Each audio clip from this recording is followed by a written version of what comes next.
Alright, so a couple of you guys had some questions about some of the particulars, and we're going to try to get as close up as possible to show you some of the inner workings of this technique. So, what I'm looking for to start off with is I need to get his feet as close together as possible. Now, realistically, if I'm standing and as soon as we as soon as we shook hands, he dropped to his butt, alright? His feet are right here, okay? If his feet are apart, let's say he widens out a little bit, or he's got some kind of staggered foot stance where there you go, he's right here, okay? I can go to 1 foot, okay?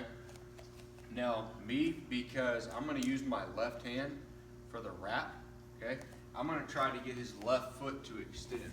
I'm sorry, this opposite side foot to extend, right? Now, as soon as I see that, let's say he switches his footing, like he's gonna try to go for this leg, or try to bring that to the inside, right? That's cool, that's what I want, that's what I'm gonna drop down on, all right? So, I've got this one, right, to start off with. As soon as I get this foot, I'm gonna treat it like I own it, all right? I'm gonna go around here, right? And I'm gonna hang on to that foot and keep everything tight right here until I can get this one, okay? 2-on-1 grip, bring it to the inside. Remember, anacondas don't eat fast, they eat slow. So, this left hand comes around, okay? And now I'm gonna try to work my way to get these two together. Pay particular attention to what I'm doing with my arm right here. Kirk, if you can come in a little bit closer, okay? On the other side? Yeah. This arm, when it comes through and comes around, my elbow goes down. That's why I try to get my hand on top of the kneecap. Because if I just go out here and leave this up, he's got a spot right there where he can snatch it, all right? So, once I've gotten his feet together, I'm squeezing, this hand comes around, and I'm trying to get on top of the kneecap for the perfect grip to keep my elbow down, all right? Now, my head is down. This hand over here is gonna come around and grab his calf. So from here, I can pull it out and flatten his legs. I'm still squeezing right here, okay? Now my feet, look at my feet. Okay, Kirk, if you will, slide around, okay. Get a little closer to my feet. My feet are straight. They're not crossed.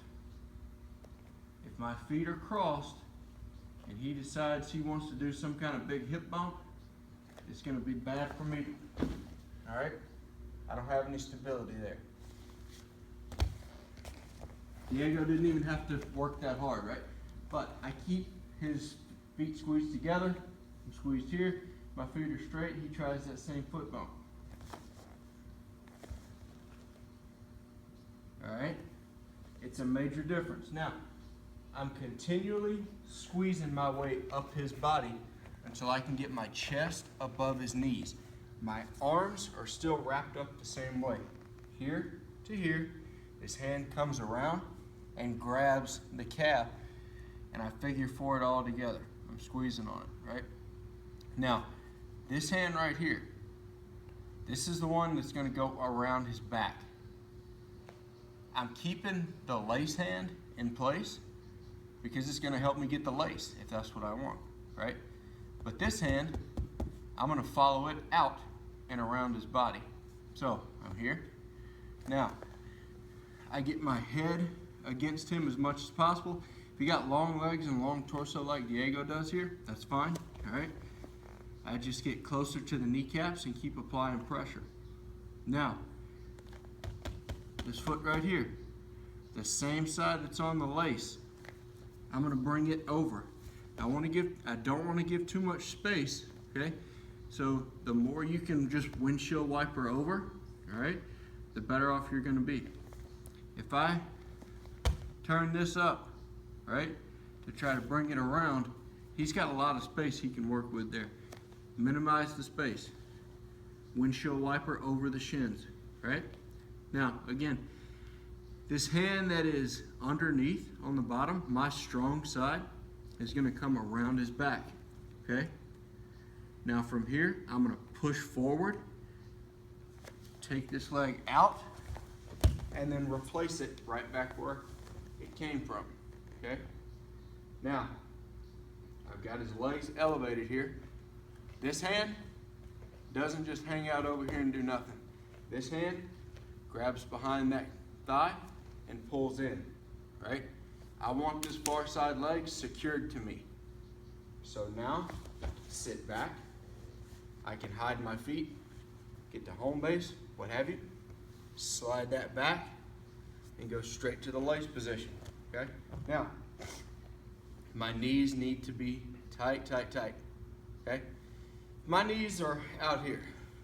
First of all, he gets away easy, right? Let's say I do lock in the lace. Try to finish it from here. Look at that. Hey-oh. He just sits up because he has no pressure here. Now, I squeeze my knees together. I go back to that same lace. He doesn't get quite as far, right? So I've got more to work with there, right? If you guys haven't had a chance, please go to Sean Applegate's page, okay? I'll try to provide a link in here. And he has explanations in one of his videos about positions of the knee.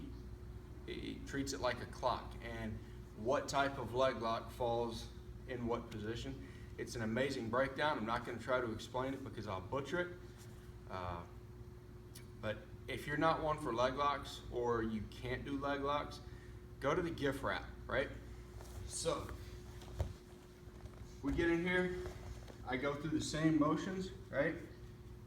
I get all this work done, boom, boom, boom. This hand goes around, windshield wiper, I elevate, right here. Now, from here, I'm gonna pop that arm around, right?